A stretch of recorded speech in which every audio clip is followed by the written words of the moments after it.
estive na Escola Estadual Pandiá Calógeras, onde eu trabalhava com como era justamente nas escolas da rede estadual de Minas Gerais, em que é oferecido o ensino religioso com professor especialista apenas do 6º ao 9º ano. Então, essas atividades que eu vou passar aqui para vocês hoje, eu queria deixar claro que não é uma visão de um músico profissional, embora eu tenha uma grande aproximação com a música pela minha história de vida e tudo, mas não é uma visão de um músico profissional, é mais uma visão de como um professor de ensino religioso pode se apropriar da música enquanto ferramenta, enquanto objeto para auxiliá-lo nas suas aulas de ensino religioso, tá bom? E as duas músicas que foram selecionadas para a gente ter essa aproximação são duas músicas que vêm de uma história. Uma foi utilizada em sala de aula e a outra foi utilizada no programa Se Liga na Educação. E aí eu vou propor um debate com vocês sobre essas duas músicas para a gente ver as possibilidades que a gente tem de trabalhar em cada uma delas. Então, vou abrir aqui a apresentação. Alguém se lembra aqui como é que a gente faz para apresentar pelo...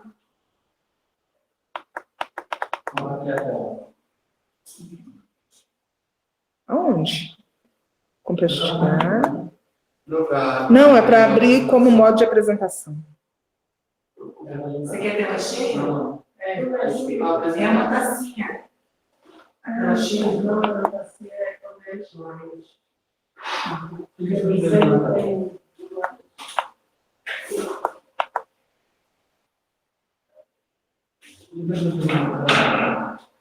Eu acho que ela não exibiu.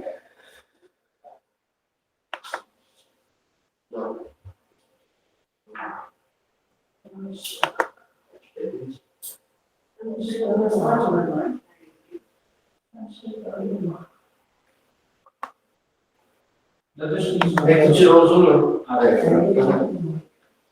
Eu gostaria de saber, vocês que estão aí assistindo, tá normal para vocês? Estão assistindo bem?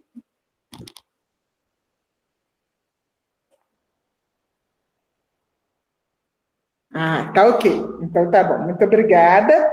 Então vou retornar lá na apresentação e de vez em quando eu volto para ver se há alguma pergunta, tá bom?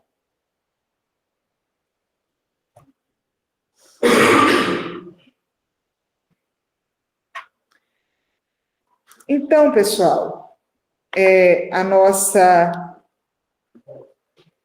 a primeira coisa que eu gostaria de começar era recordando os princípios que a gente tem trabalhado, o ensino religioso, que é um ensino religioso que busca ser pluralista, no sentido de acolher as diversidades, sobretudo as diversidades de crença, um ensino religioso inclusivo, porque não é apenas assumir que existe essa diversidade, mas também promover essa inclusão, de forma que nenhum grupo se sinta marginalizado, de forma que nenhum educando se sinta, de alguma forma, desrespeitado ou excluído da participação ali conosco, ali dentro de classe. Então, um ensino religioso que promova essa inclusão das crianças, independentemente de sua origem familiar, religiosa e das suas escolhas ao longo da vida.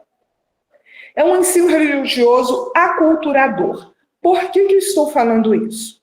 Porque quando a gente vai observar, por exemplo, os objetivos educacionais da Base Nacional Comum Curricular, a gente percebe que o ensino religioso ele vai promover essa inclusão, mas não apenas da perspectiva da diversidade que existe na nossa classe. Nós sabemos que em algumas situações nós temos uma quantidade muito grande de religiões representadas, de tradições representadas, mas em outros contextos não.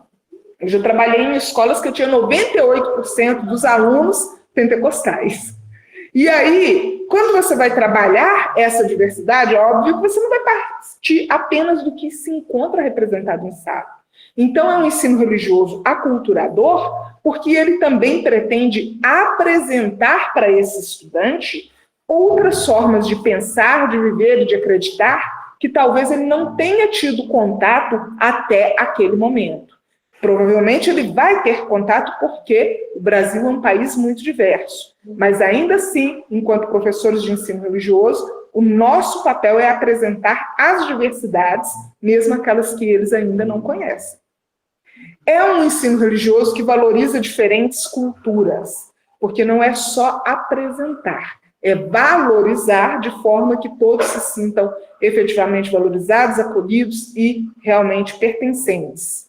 E um ensino religioso que constrói sentidos de vida, porque, como nós acabamos de ouvir agora na palestra, né, não basta apenas o nosso ensino religioso ser aquele que vai ouvir ali sobre as religiões, mas que não vai convidar esse estudante a pensar no significado que aquilo tem para si mesmo, seja em questões da tradição religiosa, seja em questões da tradição cultural, dos pertencimentos desse estudante, mas para que ele viva de uma forma que realmente seja repleta de sentido, que não seja uma vida alienada, que não seja uma experiência alienante, mas que seja uma experiência da qual ele realmente construa significados. Então, a nossa defesa de ensino religioso perpassa essas questões. E quando nós vamos trabalhar com qualquer objeto enquanto recurso didático para as nossas aulas de ensino religioso, nós vamos ter que adaptar esse objeto, o uso desse objeto, para nos permitir essa forma de promover o ensino religioso, esses objetivos educacionais. Agora vamos falar um pouquinho sobre a música e a educação escolar.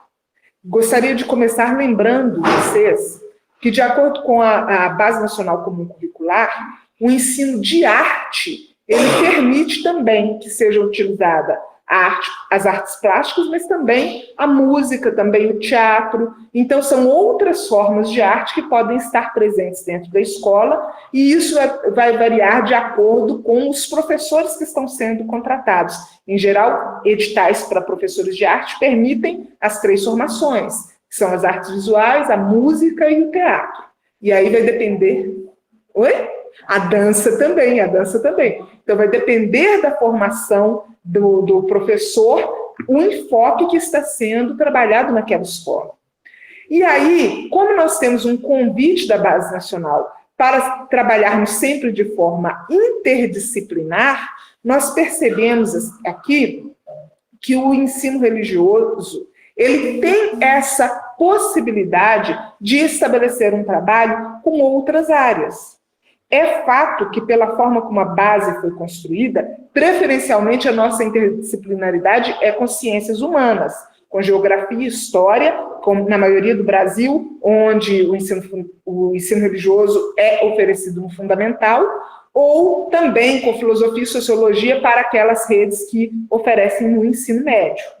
Mas isso não impossibilita que a gente faça um trabalho interdisciplinar com outras áreas, como, por exemplo, a arte, a música. E aí, além disso, a gente percebe que a interdisciplinaridade, ela cria um potencial educativo muito maior para as nossas ações. E quanto mais a gente conseguir se aproximar dela, a gente se aproxima de uma educação que contempla, por exemplo, a via da complexidade, uma educação que contempla habilidades que são muito mais próximas da realidade do nosso educando hoje do que no passado, frente à sociedade complexa que nós vivemos. Uma coisa também que é importante a gente pensar sobre a relação entre música e educação escolar diz respeito à preparação para a vida. Mas como assim, professora? Simplesmente porque a educação escolar, nos objetivos atuais que nós temos, ela deve preparar o educando para saber viver. E a música faz parte da vida. Então, é importante que a educação escolar também perpasse essa questão musical, do estudante conseguir ter um momento em que ele vai refletir sobre a música. Como eu disse para vocês, devido à forma como a base foi construída, a gente não sabe qual aula de arte que esse estudante terá. Mas a gente sabe que em algum momento é importante que ele pense sobre a música como algo que faz parte da vida das culturas. Olha só o próximo tópico, que a música é parte da cultura e das tradições de um povo. Então, justamente por isso, nós precisamos que a música também seja abordada na escola. Nós sabemos que, apesar da música ter um lado comercial, ter essa questão que a gente liga uma estação de rádio hoje e a gente vai ouvir aquilo que foi pago para ser passado. A gente vai, por exemplo, para uma festa e muito provavelmente nós vamos ouvir as músicas que estão acessíveis, disponíveis, que você pode pagar para usar naquele contexto ali daquela festa, mas nós também temos a possibilidade de escolha. E essa escolha a gente vê muito, por exemplo, quando a gente usa os nossos aplicativos de música, quando a gente usa, por exemplo, o YouTube para escolher o que nós vamos ouvir, e nem sempre bate com o que é ouvido nessas situações mais comerciais, ou na televisão, ou em qualquer outra forma de mídia. Nós podemos falar na música também por essa perspectiva tradicional. Agora mesmo, na palestra, nós ouvimos o professor Marcos iniciou cantando uma música de uma gira de Umbanda. E aí, isso é uma coisa que não está, por exemplo, no rádio. E você vai ouvir no YouTube se você for especificamente atrás disso. Mas esse som faz parte da cultura de muitos dos nossos educandos e de muitos dos nossos professores dentro da escola também, que não estão acostumados a ouvir essas músicas, a ouvir essa sonoridade fora do seu ambiente cultural e religioso. Mas espera aí, se a educação reconhece a cultura e as tradições, por que a educação também não vai reconhecer a sonoridade presente nessas culturas e tradições? Você pode estar em qualquer lugar do mundo. Se você ouve uma pessoa cantando uma música que você conhece, você vai ter essa ligação, você vai ter esse reconhecimento. Inclusive, eu conheço uma pessoa que passou um grande aperto, ela foi visitar um país do mundo árabe e ficou meio que perdida, ela se perdeu do grupo e ela conseguiu se reencontrar porque ela parou no meio da rua e começou a cantar Garota de Ipanema. E aí as pessoas conseguiram identificar que era brasileira, e aí conseguiram, alguém falou, não, eu sei onde tem um grupo de brasileiros, e devolveram ela para o grupo. Então, a gente percebe, por causa de uma música, Então, a gente percebe assim, que a cultura e as tradições são ligadas também à sonoridade, embora às vezes a gente não pense muito nisso. Você ser, por exemplo, de uma igreja pentecostal, e você ser de uma igreja tradicional, um presbiteriano, um metodista, um batista tradicional, você não ouve as mesmas coisas. Lá perante o censo são todos evangélicos, mas a cultura musical é muito diferente. E às vezes isso é o que causa grandes diferenças entre eles, até mais do que a questão teológica. Às vezes o pertencimento cultural, às vezes a musicalidade dos grupos causa muito mais enfrentamentos do que a questão teológica propriamente dita. Então a gente percebe que há uma necessidade da escola trabalhar também essa sensibilização perante a sonoridade e a cultura. E, por fim, uma possibilidade da música na educação escolar diz respeito à ludicidade. Eu repensei muito se eu ia colocar isso aqui, por quê? Porque não por causa da música, mas por causa da ludicidade, que carece muito de estudos sobre o papel da ludicidade na educação. Mesmo quando a gente fala, por exemplo, da educação infantil, a gente vê falando do uso da ludicidade, mas muito poucas pesquisas que tendem a realmente explicar o que é a ludicidade e que tendem também a conseguir explicar em que medida a ludicidade realmente influencia as situações de aprendizagem e como ela pode ser manipulada para os objetivos que se desejam. Então, é uma área que carece de muitos estudos pela ludicidade em si. Mas a gente sabe que a música, ela proporciona essa possibilidade da brincadeira, essa possibilidade da ludicidade e aprendizados sociais. Eu vi esses dias um comentário na internet falando assim: as nossas crianças hoje não sabem brincar de roda.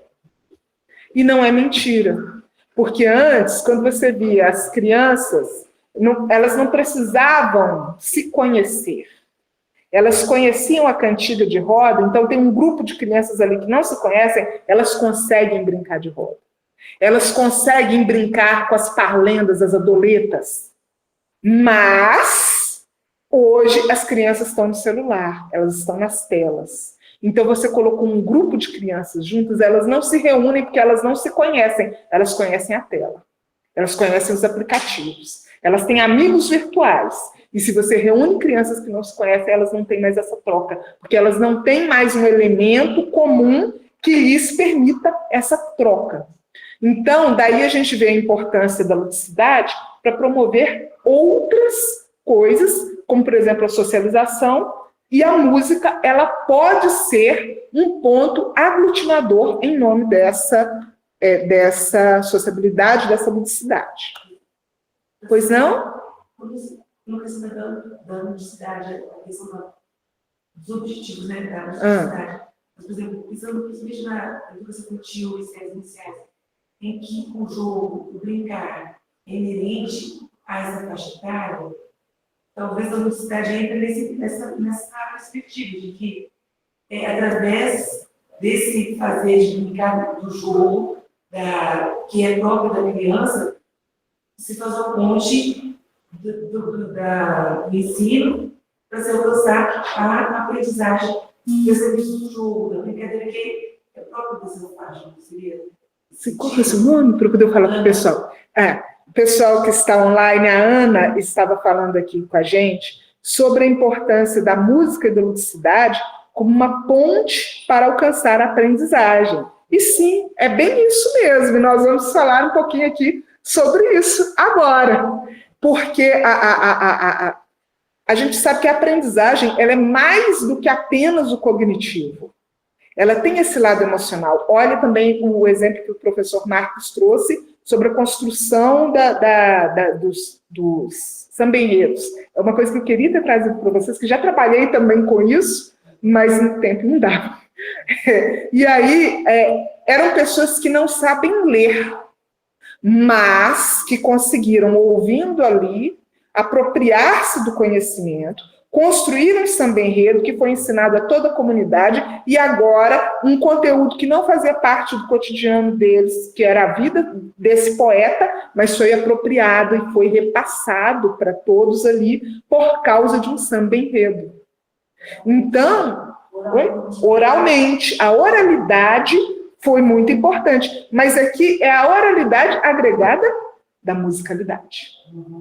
Porque a música proporcionou isso, a música proporciona essa aprendizagem, a música proporciona que as pessoas aprendam com mais facilidade, abram mais o cognitivo e que a memória seja mais significativa do que simplesmente a oralidade. Vamos lembrar, né, gente, do tanto de professores de cursinho que conseguem os objetivos, induzindo os estudantes a aprender através de uma musiquinha que tem lá aquelas regras que a gente nunca usa no cotidiano, mas que aprendem por causa de uma musiquinha. Bom, então, continuando aqui, sobre a música e a educação escolar, a gente também pode falar que ela promove o desenvolvimento. Que tipo de desenvolvimento? Psicomotor. Como exemplo, vocês estão vendo ali a criança, apesar que essa é bem menor do que os nossos alunos de ensino religioso, né? Mas, em todo caso, é essa experiência, porque não é só usar ali um material que não vai trazer outro estímulo, não é, por exemplo, uma massinha que só tem um estímulo tátil.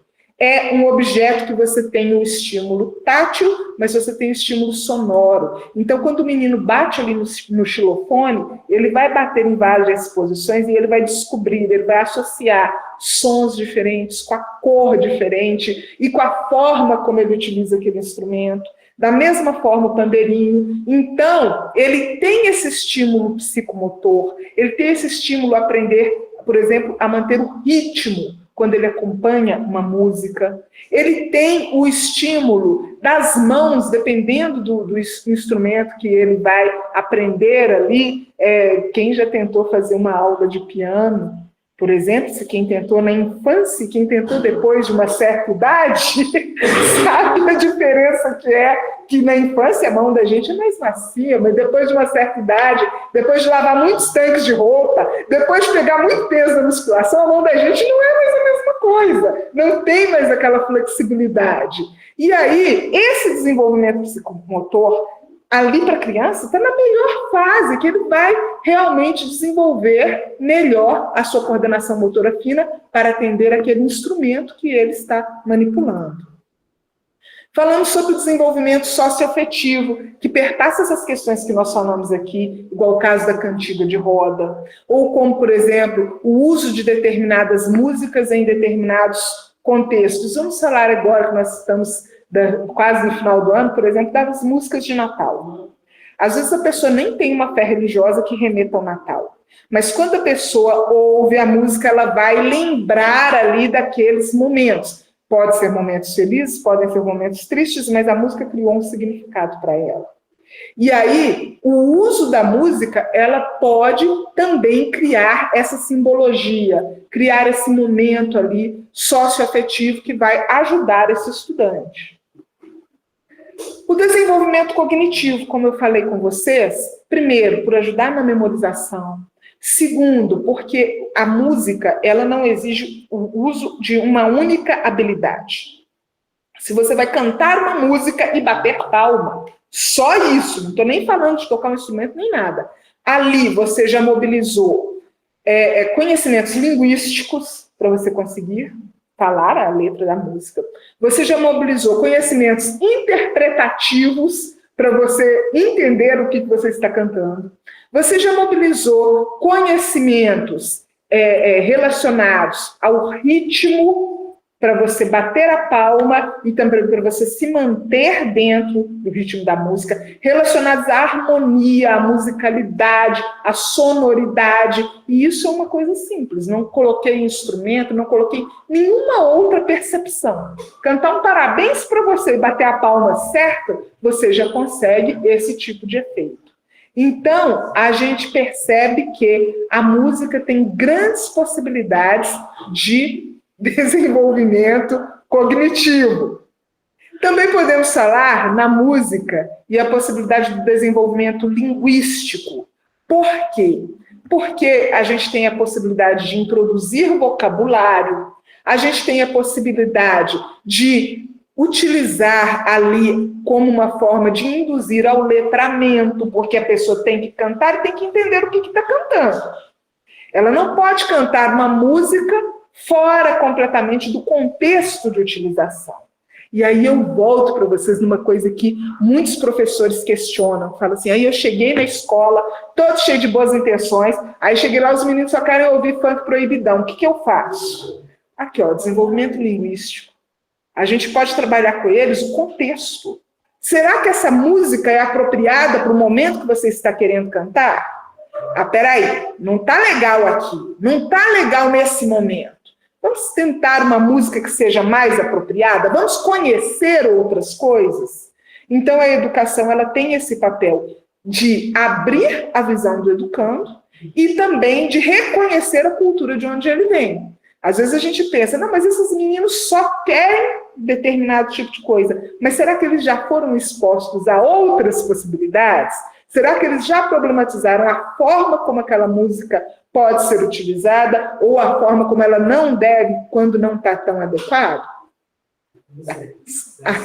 Nossa. Só um minutinho, tá, pessoal? É o QR Code, né?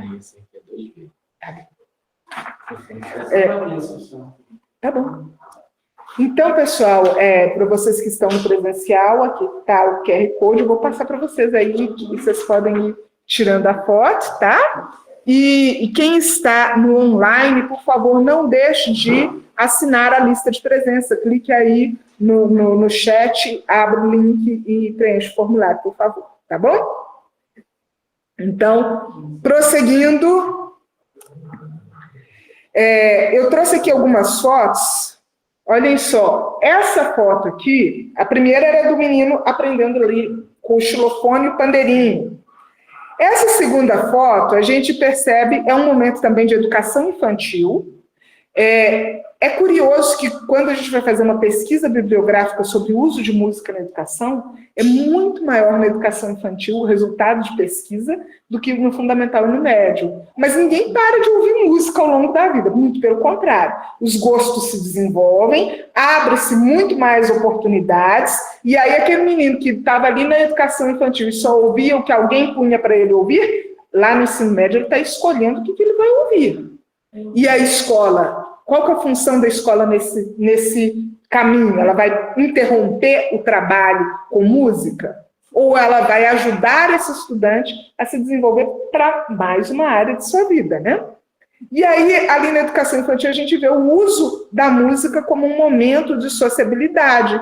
Os meninos estão ali com os chocalhos, os pandeirinhos, ninguém está preocupado se teve uma correção no ponto de vista da teoria musical. Ninguém ali está preocupado se eles tiveram um resultado 100% adequado dentro das regras, mas eles estão preocupados em viver o momento, em se apropriar da música da melhor maneira possível e em fazer daquilo um instrumento do seu desenvolvimento pessoal.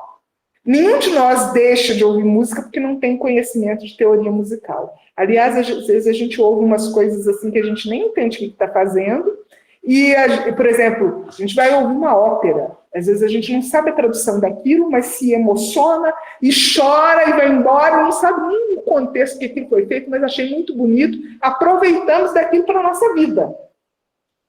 E a gente vai deixar de aproveitar porque a gente não tem conhecimento suficiente sobre a teoria que envolve aquilo? Não vamos. E da mesma maneira, na educação, nós não precisamos ser músicos formais, músicos profissionais, para utilizar a música como um instrumento de aprendizagem, como um instrumento de expressão humana, como um instrumento de vivência das próprias emoções.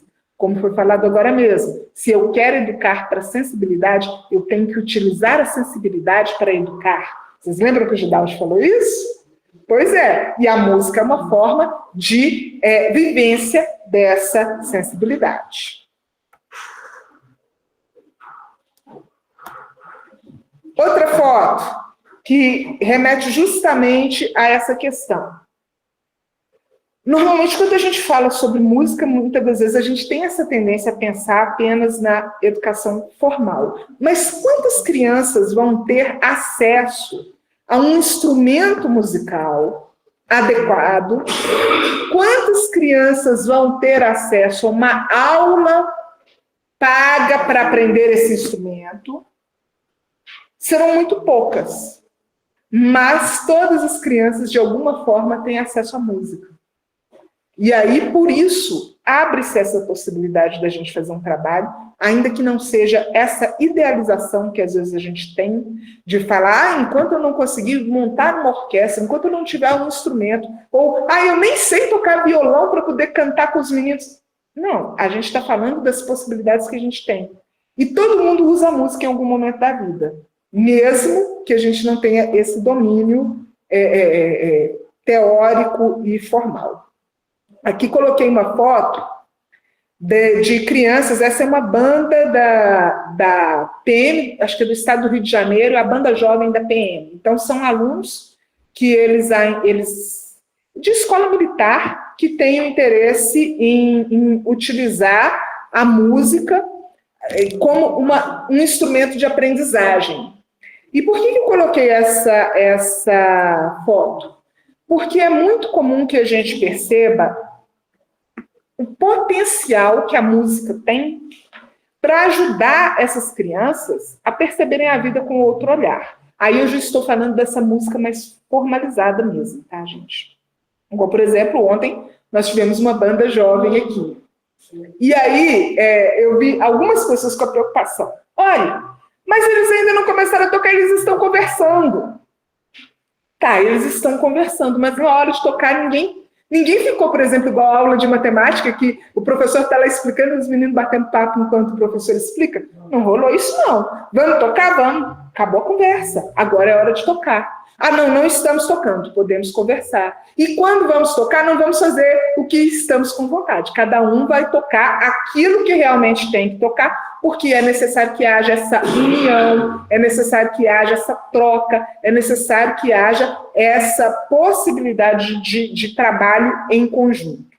Então, aqui é um caso de música formal nessa imagem, e a participação é justamente por isso, pela potencialidade que a música tem de ajudar esses estudantes a aprenderem habilidades socioemocionais, habilidades de convivência mesmo, além daquilo que a escola já oferece em termos de conteúdo. Agora eu vou ler para vocês a pergunta da Edna. Como pensar a música no espaço escolar para a importância de valorizar a cultura afro-brasileira nas escolas, em especial a música e as religiões de matrizes africanas, das quais temos o candomblé, numa perspectiva da laicidade e respeito à diversidade? Então, Edna, o exemplo que eu trouxe aqui para vocês, ele vai perpassar essa questão das religiões de música, aliás, da presença das religiões de matriz africana na música brasileira, embora não seja uma música religiosa. Uma coisa que a gente tem que estar atento também é como que nós vamos introduzir esse trabalho. Uma coisa é eu levar uma música religiosa. Será que em qualquer escola, em qualquer contexto que eu chegar, e, por exemplo, como foi feito aqui hoje, apresentar uma gira de Umbanda, será que isso seria aceito de cara? Será que antes de eu conseguir que haja uma aceitação das religiões de matriz africana dentro do contexto escolar, eu consigo utilizar uma música das religiões de matriz africana? Dificilmente. Mas eu consigo utilizar música popular brasileira que está repleta de imagens sobre as religiões de matriz africana. E aí eu promovo essa introdução. E através dessa introdução eu consigo começar a discutir o tema com os estudantes, mostrar o quanto é presente na sociedade, fazer uma sensibilização para que aí, enquanto ensino religioso, eu comece a abrir essa possibilidade de discussão da diversidade religiosa, e aí sim eu possa introduzir material religioso propriamente dito para análise dos estudantes. A gente tem muita preocupação com as religiões afro-brasileiras, porque efetivamente são elas que sofrem mais com o preconceito. Mas qualquer religião, o ideal é que a gente faça esse trabalho de sensibilização antes de apresentar.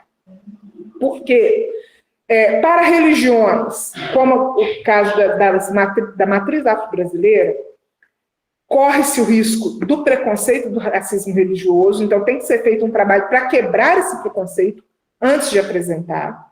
Para religiões cristãs, corre-se o risco de que aquele estudante acabe vendo como uma normalização, e aí ele não consegue perceber qual é a diferença e aceite aquilo como se fosse o padrão correto da sociedade. E para religiões que são muito diferentes do que os nossos estudantes estão acostumados, como, por exemplo, budismo, hinduísmo, religiões orientais, religiões muito pequenas, corre-se o risco da fetichização mesmo, dos estudantes olharem para aquilo como uma coisa exótica, que está sendo estudada ali, mas que não tem relação com a realidade. Pois é. Então, em qualquer caso, o ideal é que a gente tenha um trabalho de sensibilização com os estudantes, para introduzir, então, a discussão sobre a religião, sobre os princípios dessa religião e sobre como essa religião é importante do ponto de vista social, cultural e as contribuições que pode trazer para o nosso cotidiano.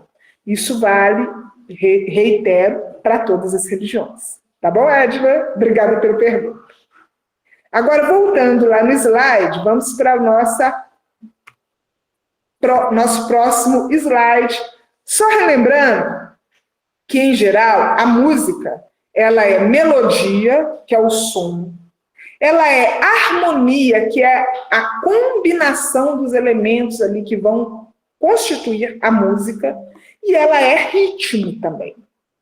Qualquer uma dessas percepções sobre a música, ela pode ser apropriada para utilização na escola. E eu ainda nem falei aqui, não coloquei no slide, que quando nós trabalhamos com canções, eu também estou trabalhando a letra dessa música.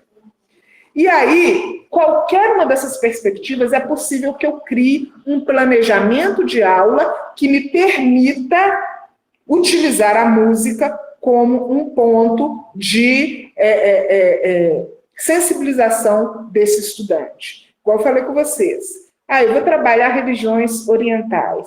Você ouve lá, por exemplo, as músicas que são ligadas à tradição budista, tradição hinduísta, que até a forma de criar a harmonia é diferente da forma como a gente usa aqui no Ocidente, que o ritmo é tão diferente, e você põe, por exemplo, para comparar com as músicas influenciadas pela cultura africana. São completamente diferentes, são sonoridades diferentes, são ritmos diferentes. E isso já vai ajudar o estudante, por exemplo, a perceber que existem formas diferentes de você expressar a sua religiosidade. Então, qualquer aspecto da música pode ser trabalhado em sala de aula. O importante é que você tenha a intencionalidade pedagógica e você reflita sobre esse trabalho e as possibilidades que ele lhe permite. E aí a minha pergunta para vocês é: como a música toca o seu coração?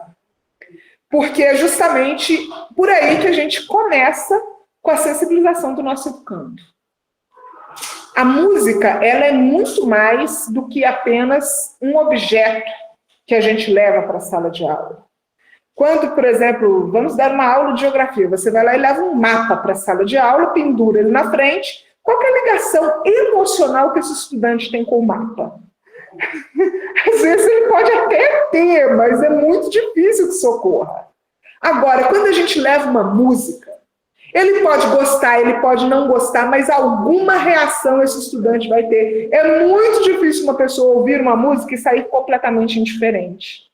Então, essa forma de como a música toca o coração, ela pode ser a porta de entrada para um trabalho significativo com a música no ensino religioso, ainda que o professor não seja um músico profissional, ainda que o professor não disponha de um professor de arte para fazer um trabalho interdisciplinar com ele, mas apenas o fato da sensibilidade, aquilo ali possibilita ao professor esse trabalho em sala de aula. Eu trouxe aqui para vocês, como eu disse, são duas músicas. A primeira que eu quero trabalhar com vocês é essa aqui, Anunciação. Eu pensei em transmitir para vocês o som, mas eu acho que todo mundo conhece e eu também estou com um pouco de dificuldade técnica aqui. Mas eu acho que vocês vão se lembrar dela. Anunciação do Alceu Valença, na bruma leve das paixões que vem de dentro. E aí eu vou fazer uma pergunta para vocês. Todo mundo já ouviu essa música? Todo mundo conhece? É uma música que é utilizada muito em qual contexto? Carnaval. E os nossos estudantes também gostam de carnaval, né, gente? Alguns nem podem ir, ou a família reprime, mas alguma hora eles já ouviram. E mesmo aqueles que não vão, porque não querem, que não gostam, algum momento eles já ouviram passar alguém tocando Anunciação na rua. A Daiane está comentando assim: para esperar bebê, as mulheres têm usado em chá de bebê. Olha só, gente, nós vamos falar sobre isso agora mesmo. E aí, quando a gente pega essa música, a gente pode utilizar esse contexto social em que ela é utilizada justamente para convidar os nossos estudantes para participar. Edna, durante os partos também, as doulas utilizam-se dela. Peraí, seu nome para eu falar com o pessoal? A Aline está fazendo uma participação, eu vou falar com o pessoal do online agora mesmo o que ela disse, tá bom? Eu vi uma participação dessa música. Sim, a Aline está falando sobre a participação política dessa música. Você quer falar? Ah, eu achei que queria. Eu apresentei uma situação de envolver essa música. E aí é uma questão política. Sim, nós vamos falar sobre isso. Então, essa música também tem sido utilizada com finalidades políticas. O fato é que, quando a gente ouve, assim, ouve como qualquer outra música. Em geral, é uma música alegre, é uma música que está ligada a momentos bons, não é uma música de lamento, não é uma música de tristeza, e é uma música que, pela sua sonoridade tipicamente brasileira, em geral agrada o ouvido dos estudantes. Não é uma coisa que eles vão falar, credo, professor, o que é isso que você trouxe para a sala de aula? Em geral, não é isso que vai acontecer. Vou contar para vocês por que eu fui utilizar essa música. Eu tinha um problema em sala com uma estudante que ela era fundamentalista, evangélica, pentecostal. No caso, ela era fundamentalista, a família não era, o pastor não era, mas ela era. E aí, dentro de sala de aula, eu estava tendo muitas dificuldades com ela, porque tudo que ela via para ela era do demônio, os colegas dela, todos para ela, eram endemoniados. E aí eu tinha dificuldade de trabalhar essa questão do pertencimento religioso, porque para ela também todo mundo tinha uma segunda religião secreta, oculta, todo mundo falava que era uma coisa, mas por trás era outra. Na cabeça dela era assim que as coisas funcionavam. E aí eu levei essa música e falei assim, nós já estamos trabalhando uma música de carnaval, então não me venha falar que essa música é do diabo, porque se você acha que o carnaval é do diabo, nem tem nada escondido aqui, é uma música de carnaval. E aí ela não tinha como falar das intenções ocultas por trás dessa música, porque já estava claro do que se tratava. A escolha de uma música do Alceu Valença também teve essa intencionalidade, porque o Alceu deixa claro a ligação dele com as religiões de matriz africana. Então, ele não está fazendo nada escondido. E aí ela não tinha como alegar que nós tínhamos uma intencionalidade oculta, como é muito comum entre essas pessoas que são de grupos fundamentalistas evangélicos. E aí eu vou convidar vocês para ler a letra da música e aí a gente pensa nas intencionalidades da letra. Então, vamos lá. Na bruma leve das paixões que vem de dentro, tu vens chegando para brincar no meu quintal. No teu cavalo, peito nu, cabelo ao vento, e o sol quarando nossas roupas no varal. Tu vens, eu já escuto os teus sinais. A voz do anjo sussurrou no meu ouvido, eu não duvido, já escuto os teus sinais. Que tu virias numa manhã de domingo, eu te anuncio nos sinos das catedrais. E aí, eu perguntei para os estudantes, nesse momento, o seguinte: qual intenção alguém pode cantar essa música? Sabemos que canta no carnaval. Mas, se, por exemplo, eu vou mandar essa música para alguém num direct do Instagram ou pelo WhatsApp, com qual intencionalidade eu mandaria essa música? Aí os meninos, eu vou mandar para minha namorada. Tá bom, o que tem de romântico nessa música para você mandar para sua namorada? Ah, não, professora, não está muito legal. Então, vamos procurar. E aí, essas interpretações que apareceram aqui, da questão, por exemplo, de você estar esperando alguém, elas foram aparecendo em sala. Algumas salas, os meninos falaram aqui da questão do bebê de cara. Outras turmas, eles deram uma segurada. E aí, qual foi o meu convite para a turma para induzir essa interpretação? Vamos falar do campo semântico dessa canção? E aí o campo semântico já é uma interdisciplinaridade com língua portuguesa. É uma habilidade que está lá para o 8º, 9º ano. Então, se você estiver trabalhando com turmas do final do fundamental, já dá para você falar sobre campo semântico.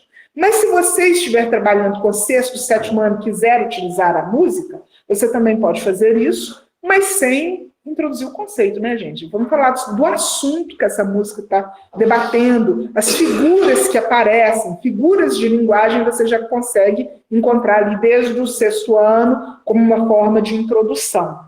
Então, dá para poder trabalhar e apresentar. E aí eu vou pedir para vocês agora que vocês me ajudem a localizar nessa música palavras que remetam ao contexto religioso. Sinos das catedrais, anjo, a voz do anjo, sinais, manhã de domingo, o próprio nome é Anunciação, né, gente? Pois é. E aí vocês me indicaram palavras de uso religioso que estão todas na segunda estrofe dessa música. A qual tradição que essas palavras que vocês estão utilizando é ligada? Catolicismo? Mas só tem essas palavras? Não. O que vocês percebem além disso?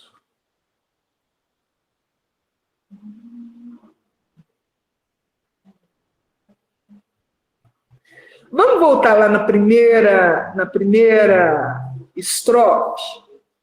Olha só. Na bruma leve das paixões que vêm de dentro. Para quem está online, qual que é o seu nome? O Juliano falou assim, que ele lê a primeira estrofe e ele imagina um homem chegando de cavalo sem camisa. Beleza. E aí, quando ele chega, ele encontra roupas fazendo o quê? Parando no varal. Aqui temos pessoas do Brasil inteiro, em outros lugares do Brasil também se quara roupa. Como é que é esse processo de quarar roupa? Deixa expostos para ficar mais alvo. A gente quara roupa de que cor mesmo? Branca. Vocês já viram alguém quarar uma blusa vermelha, por exemplo? Não, é meio loucura, né? A gente quara roupas brancas para elas ficarem mais brancas. E que tipo de roupas brancas a gente encontra na sociedade? Candomblé? Além disso? Tem também catolicismo bastante. Roupas litúrgicas, em geral, são brancas?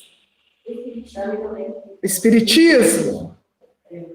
Você imagina uma pessoa chegando, tá? Mas ele fala, dá pra ver que é ele, porque... Não fala que é ele. Eu tô vendo ele. Uma mulher com peito... a gente já associa a roupa, né? Mas poderia ser uma mulher. Aí, tipo, as nossas roupas, eu tô falando da pessoa que tá chegando e da pessoa que já tá lá.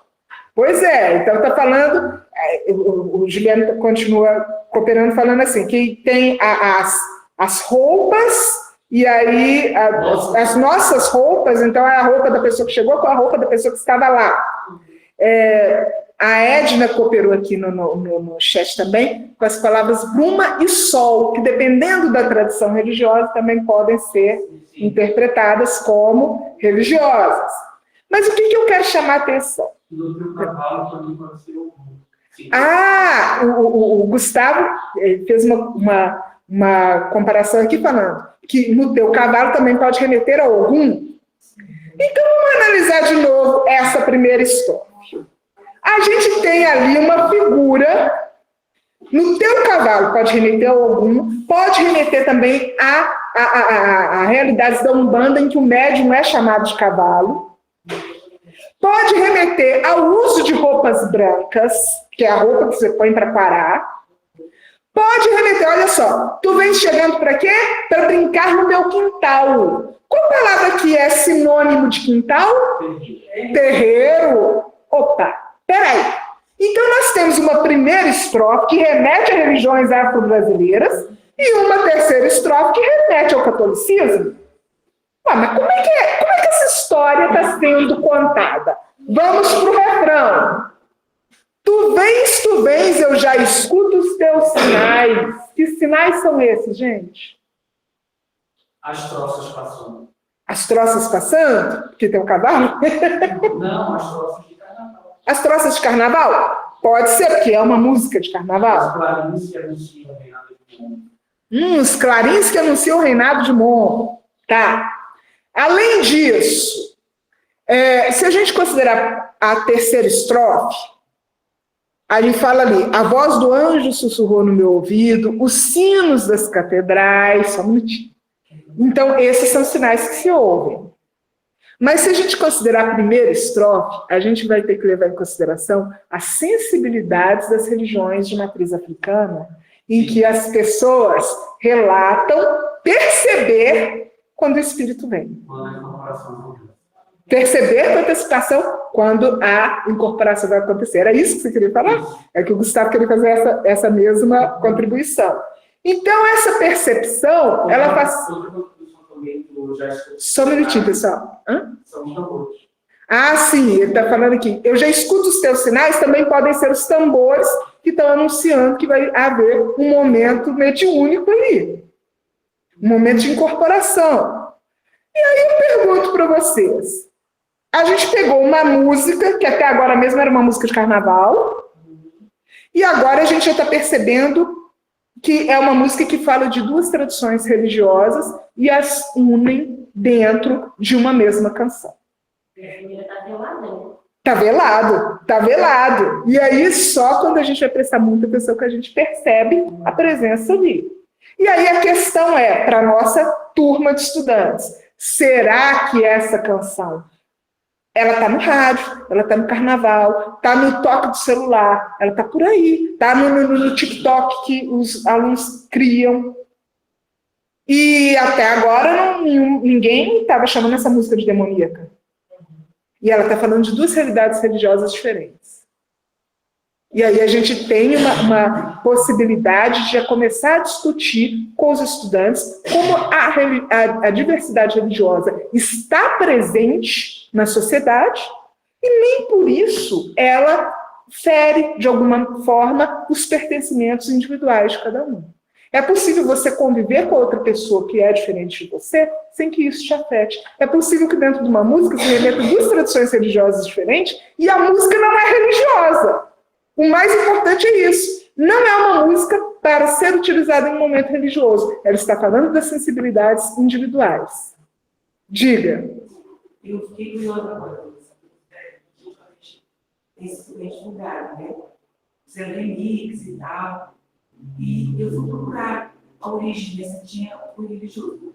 E eu vi várias que não é. E o próprio Samuel falando que esse é o dia que estava na casa dele, que era uma manhã de domingo, e que a esposa dele estava lá, o dono do supermercado estava lá, e ele sentiu essa sensação da limpeza do dia, e na próxima ele escutou o sino tocando mesmo. Então ele falou que não fez palavras dele, ele não fez com intenção religiosa. A Ana. Tá. Eu acho que toda a poesia, quanto a música, né? Principalmente do texto, a arte possibilita a gente interpretar de várias maneiras. Porque uma coisa que pode te remeter a uma lembrança boa, para outra coisa ruim, uma de um jeito que outro. Mas eu fui pesquisar, segundo o professor Luísa, não tem. Sim. A Ana está falando aqui o seguinte, que essa música tem sido muito divulgada, que foi feito um remix dela e que ela foi fazer uma pesquisa sobre o significado religioso dessa música e que encontrou um vídeo do próprio Alceu Valença falando que ela não tem conotação religiosa. Realmente, não tem conotação religiosa. Eu também assisti esse vídeo quando eu fui preparar essa aula. A questão não é o uso religioso da música, ela não foi feita para ser uso religioso. Inclusive, ele tem um outro vídeo em que ele... Sim. em que ele fala sobre o processo de composição dessa música e que ele indica momentos distintos. Foram anos de diferença entre a primeira e a terceira estrofe no processo de composição. Mas o que chama atenção aqui? É o uso da linguagem, a figura religiosa como instrumento de linguagem. E às vezes... É dele isso, é dele. Das vivências dele. Se ele não fosse uma pessoa que fosse num país como o Brasil, em que o catolicismo está aí presente como uma força cultural, que a pessoa não precisa ser católica para entender figuras católicas, se ele não fosse uma pessoa que tem ligação com religiões afro-brasileiras, ele dificilmente faria essa composição. Mas isso não quer dizer que é uma composição religiosa. Quer dizer que ele usou figuras religiosas para se expressar. É igual a mesma coisa quando a gente fala assim, aí eu estava em dúvida de uma coisa que eu fazia, se era certo ou errado, aí o anjinho falou de um lado, o diabinho falou do outro. A pessoa às vezes nem acredita nisso, mas ela usou uma figura que tem origem na religião para explicar um sentimento que ela teve. E aí é bem esse caminho que a música passa, a anunciação. Ela não é uma música religiosa em momento algum, mas ela se apropria de imagens religiosas para explicar sentimentos humanos. E aí a última pergunta, qual que é a finalidade dessa música? Que também é muito polêmica. Eu já vi uma pessoa que fez uma pesquisa baseada nas entrevistas do Alceu Valença. Ela fez um acompanhamento dessa trajetória da composição da música, porque muitas pessoas falam que é uma música para o nascimento de um filho. Porque falam, as paixões que vêm de dentro, então o filho vem de dentro, a roupa parando no varal, no passado era fralda que parava, né? E aí talvez fosse essa a figura. Porque a palavra anunciação também remete à anunciação de Maria, figura católica, né? Figura cristã, mas muito mais utilizada pelos católicos do que por outros grupos cristãos. E aí... Sim, Juliano falando, a gente leva a criança para brincar no quintal, que pode estar brincando de cavalinho lá, com o cabelo todo assim, tomando sol. E aí é uma figura também que cabe dentro dessa música. E aí vai dar apropriação pessoal. Tanto que ela está sendo utilizada como a Daiane e a Edna cooperaram aqui, ela é uma música que pode estar sendo utilizada para momentos de parto, para chá de revelação, porque está esperando uma criança, tem essa figura da anunciação. Às vezes a pessoa nem acredita na anunciação de Maria, é um crítico ferrenho ao dogma da virgindade de Maria. Tá, beleza, mas a pessoa está ouvindo essa música no chá de bebê. Porque está falando de uma figura do nascimento de uma criança. Então, o que eu quero chamar a atenção aqui é que não é uma música religiosa, mas a figura religiosa está presente. E aí, quando um efeito que aconteceu em sala, quando a gente começou a discutir sobre essas figuras africanas dentro da música, foi que estudantes que não falavam, que se passavam por cristãos, por essa dificuldade, por não se sentirem acolhidos, mesmo que ainda não tivesse ocorrido nenhuma situação de preconceito. Mas o medo de sofrer o preconceito, quando a gente começa a discutir sobre a possibilidade de que essas sensibilidades estejam representadas na música, eles se soltam. Eles começam a falar, não, professora, mas é verdade. A pessoa sente se o espírito está vindo. É verdade, a pessoa tem que cuidar da roupa branca para ela não ficar feia.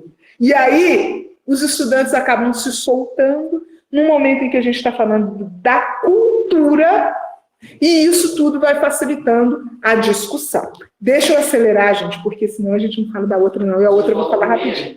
Oi? Não, mas vocês têm como são, e não pode ser ruim assim, não. Então, pessoal, aí só terminando aqui, nós falamos sobre essas questões aqui, da sonoridade, o uso cultural social da música, o campo semântico, os pertencimentos, certezas e incertezas e ansiedades também, que é uma coisa que essa música trabalha. Por que ele estava tão preocupado se vinha na manhã de domingo? Precisa de um sinal mediante as incertezas da vida, né? No 83 não tinha WhatsApp? Oi? No 83 não tinha WhatsApp? Em 83 não tinha WhatsApp para avisar nada, mas beleza. E os significados possíveis para a música, que seria a vinda de um filho, algumas pessoas interpretam, fizeram um estudo da vida do Alceu Valença para provar se era ou não era o filho. É mais provável que não tenha sido o filho que o inspirou a compor essa música, pelas entrevistas que ele deu, mas que cabe dentro desse contexto. Um amor também é uma outra interpretação muito comum de falar assim, era uma pessoa que só vinha aos fins de semana ver a amada, e aí quando chegava com um monte de roupa para lavar, né? Que quem já teve um parceiro que trabalha fora sabe como é que é.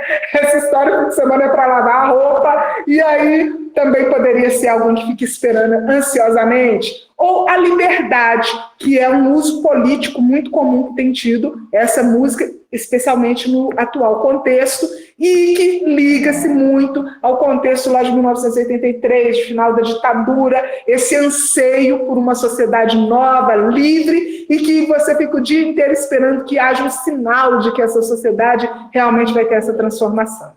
Então, são hipóteses interpretativas para essa música, e que não é uma hipótese fechada, porque, como música é sensibilidade é pessoal, então passa muito por essa apropriação dos significados da música. Vamos para a próxima, Estrada da Vida. Essa eu vou falar bem rapidinho para vocês terem tempo de almoçar. Essa é uma música do milionário José Rico, gravada em 77. Nesta longa estrada da vida, vou correndo e não posso parar, na esperança de ser campeão, alcançando o primeiro lugar. Mas o tempo cercou minha estrada, e o cansaço me dominou. Minhas vistas se escureceram, e o final da corrida chegou.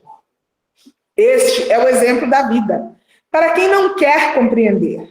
Nós devemos ser o que somos, ter aquilo que bem merecer. Mas o tempo cercou minha estrada e o cansaço me dominou. Minhas vistas se escureceram e o final desta vida chegou. Triste, né? Vida e morte. Vida e morte. Curiosamente, essa aula foi gravada em 2020, durante a pandemia. A gente tem uma BNCC que não vou fazer juízo sobre ela, mas que reúne as habilidades relacionadas à vida e morte no 9º ano. E que às vezes se torna um desafio, porque às vezes a gente chega ali no 9º ano, os meninos estão naquela fase de adolescência mais crítica, muitas crianças, muitos adolescentes naquela fase de questionar sobre os significados da vida, tendência ao suicídio, depressão, e a gente pega isso ali, é o 8º, 9º ano que a gente vai pegar isso mais. E nós temos ali um conjunto de habilidades sobre vida e morte para trabalhar com adolescentes que estão... Chega os 5 lá já. Pois é. É uma dificuldade muito grande da gente trabalhar esse tema, e ainda fui trabalhar durante a pandemia, em que as incertezas eram um pouco piores, né? E aí, o convite a trabalhar essa música é justamente pela forma como acontece o uso cultural dela, em que a gente está acostumado a ouvir uma música extremamente popular, pelo menos lá em Minas Gerais e que as pessoas cantam, ouvem e às vezes não param para pensar no significado que tem por trás dessa letra. Então, o primeiro convite que eu fiz foi justamente para essa análise do que seria essa música. Em geral, os alunos que eu tenho que ouvem sertanejo, eles ouvem sertanejo universitário, que tem uma sonoridade bem diferente, que tem letras muito diferentes. Eles ouvem sofrência, eles não vão ouvir uma música que questiona o sentido da vida. Então, a primeira coisa é questionar. Tá, no momento em que estamos vivendo, 2020, pandemia, o que será que realmente está tocando o nosso coração? É o chifre que alguém levou? Ou é a incerteza do que nós estamos fazendo com as nossas vidas, sabendo que nós estamos numa situação que a gente não sabe para onde que nós estamos caminhando? Então, a gente começou com esse estranhamento da sonoridade, que entre a sonoridade do novo sertanejo e do sertanejo tradicional, e partimos daí para o uso cultural e social da música, considerando que em determinados momentos, às vezes, aquela música que é mais recente, que é mais moderna, não está tão adequada ao que a gente está vivendo, quanto uma música que tem 30 anos de composição, 30, 40 anos quase de composição, mais de 40, né, gente? Que é 77, 46 anos de composição, e aí já deu para perceber que eu sou de humanas e não faço conta, né, gente? Então, a gente percebe que é uma música que vai trazer ali uma associação muito maior com os problemas que estão sendo vividos naquele momento. Aí, o próximo questionamento. Será que esse conteúdo dessa música está realmente sendo captado pelo ouvinte? E aí a gente tem essa oportunidade de resgatar o letramento através da letra da música. Sim, por que se ouve tanto sertanejo universitário? Será que a mensagem que está presente no sertanejo universitário realmente se adequa à realidade daquela pessoa que está cantando a música? Ou será que ela... Pois é. Pois é, o Gustavo está falando aqui do tchê-tchê-rê, tchê-tchê, e qual é o significado disso? O que isso agrega em termos de valor para a vida daquele estudante? E aí a gente tem essa oportunidade de discutir sobre o significado da música e sobre a interpretação que cada um dá para a sua própria vida. A mensagem dessa música. E aí eu aproveitei isso aqui, apesar de não ser uma habilidade lá dos anos finais, mas como eu estava na televisão transmitindo a aula, a gente tinha audiência praticamente de alunos de todas as faixas etárias. E aí a gente lembra que lá nos anos iniciais nós temos um conjunto de habilidades sobre a questão do idoso, da terceira idade, das traduções. Aliás, o idoso e a terceira idade, ela está mais ligada ao currículo referência de Minas Gerais. Mas a gente tem esse resgate das traduções, da oralidade.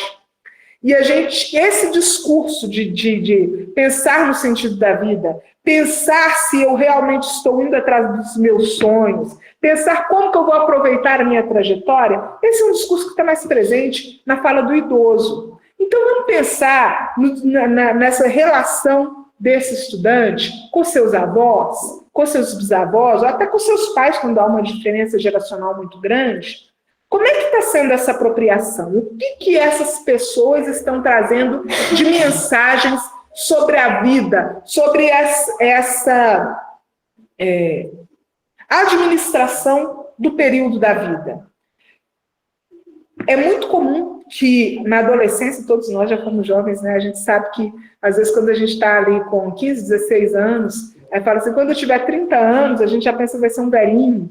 E aí, quando a gente está com 30, a gente pensa, quando eu fizer 40, nossa, eu já quero ter feito tanta coisa na vida, e aí, de repente, você se dá por conta que com 75 você ainda quer viver muito, porque tem muita coisa para fazer.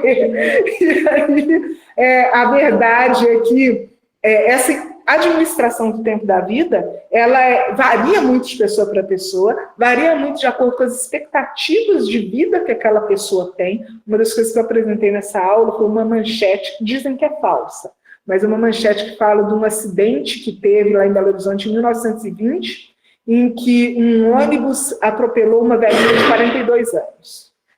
E aí a gente vai pensar, mas uma pessoa de 42 anos hoje, ela é jovem ou ela é velha? E os estudantes vão falar, é velha, mas ela é tão velha quanto sua avó. Ela é... Panela velha. Panela velha. Olha, uma senhora que tem mais de 30 anos. Sim, a música do Sérgio Reis, Panela Velha, que fala que ela é coroa, que já tem mais de 30 anos. Então, a gente percebe que a expectativa de vida, à medida que a expectativa de vida muda, aumenta, as pessoas vão ficando jovens mais tempo, né? Então, quando o Sérgio Reis gravou essa música lá na década de 70, as pessoas esperavam morrer até os 60, então com 30 anos já viveu metade da vida. Hoje em dia as pessoas já estão passando disso, já estão vivendo 80, 90 anos, então essa juventude ela pode se estender mais um pouco. E aí a gente tem a oportunidade de discutir isso com o adolescente. Pare e pense, a sua vida não são os próximos 2 meses, você tem muito mais tempo que isso. Como você quer administrar? Como você vê a sua vida daqui a 1 mês, daqui a 1 ano, daqui a 5 anos, daqui a 20 anos? E nesse processo é curioso a gente observar também que quanto mais longe mais abstrato se torna o planejamento desse adolescente.